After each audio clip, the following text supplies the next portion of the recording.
গত মানে ৩-৪ দিন ধরে তামিম ইকবাল যেদিন থেকে হচ্ছে হার্ট অ্যাটাক করলো, এরপর থেকে একটা ভিডিওস হচ্ছে ফেসবুক জুড়ে ভাইরাল হইতেছে যে তামিমের বউ হচ্ছে পাগলের মতো দৌড়ায় আসতেছে একজনের টানে, ভালোবাসা হ্যান ত্যান। ভাই, এটা একটা নর্মাল বিষয়। পৃথিবীতে কোনো স্ত্রী তার হাজব্যান্ডের এরকম একটা বিপদে হচ্ছে ঘরের মধ্যে চুপ করে বসে থাকবে না। সে যদি সত্যি সত্যিই তার হাজব্যান্ডের ওয়াইফ হয় এবং ভালোবাসে, তাদের মধ্যে সুসম্পর্ক থাকে, আই থিঙ্ক কোনো দিনই ওই ওয়াইফ হচ্ছে ঘরের মধ্যে বসে থাকবে না। এটা নর্মাল।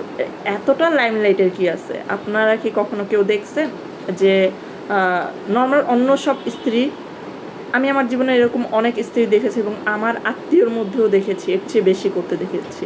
সে তো ভাই হচ্ছে হেলিকপ্টার দিয়ে উড়া যাইতে পারছে, গাড়ি দিয়ে যাইতে পারছে।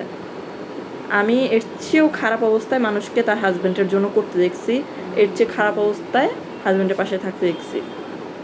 আর আপনারা তামিম ইকবালের কথা বলতেছেন, ভাই সে তো খানদানি বড়লোক, সে কোনো দিনই শূন্য হাতে ছিল না।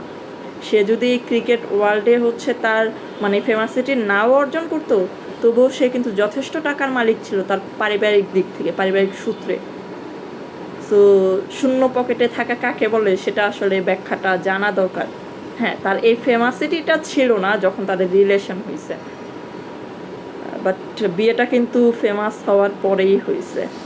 আমি দ্যাট নট মিন আমি আয়েশা সিদ্দিকাকে হচ্ছে নেগলেক্ট করতেছি।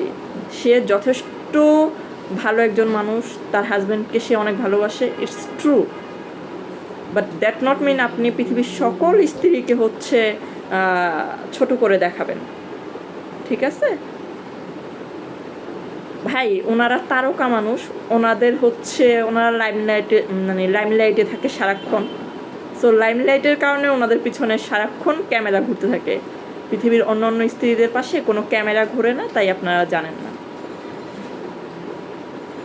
ভালো প্রত্যেকেই প্রত্যেকের সামনে কেউ আসে, এবং আমি আয়েশা সিদ্দিকাকে রেসপেক্ট করি যে সে তার হাজব্যান্ডের বিপদে পাশে ছিল।